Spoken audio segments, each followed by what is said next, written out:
આજે આપણે બિપિનભાઈ આજાભાઈ પરમાર, ગામ સત્તાપર, તાલુકો જામજોધપુર, ખેડૂતની વાડીએ આવ્યા છીએ. તો ખેડૂતે ગયા વર્ષે ખાતર આપ્યું હતું, આ વર્ષે એવા ખાતર આપ્યું છે મગફળીમાં. તો આપણે ખેડૂત પાસેથી જ વિગત જાણીએ કે એની કેવી રીતે ખાતર આપ્યું હતું. તમે ગયા વર્ષે કેવી રીતે ઉપયોગ કર્યો હતો ખાતરનો? ગયા વર્ષે ધાણામાં ઉપયોગ કર્યો હતો. ધાણામાં ઉકારો આવ્યો ને એમાં એ ઉકારો અટકી ગયો હતો.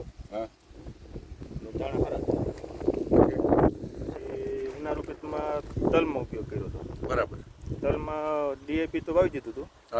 પછી ઉપરથી 2 છંટકાવ માર્યા હતા. બાકી કોઈ જાતનું ઉરિયા કે દવા કંઈ છાંટ્યું હતું. પછી મગફળીમાં આ વર્ષે કેવું કર્યું? આ વર્ષે પછી મગફળીમાં વીઘે ઠેલી વાવી દીધી હતી. બરાબર. અને ઉપરથી છંટકાવ આપી દીધો. અને આજે હવે નાખવાનું એ ઉપરથી.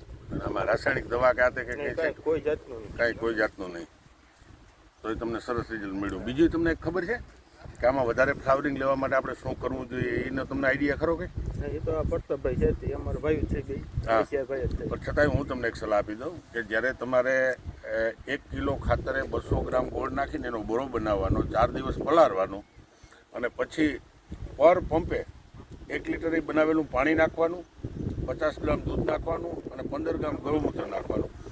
એ પંપનો વીઘે 2 થી 3 પંપનો સ્પ્રે કરવાનો છે, દવા તરીકે નહીં, ફ્લાવરિંગ વધારવા માટે.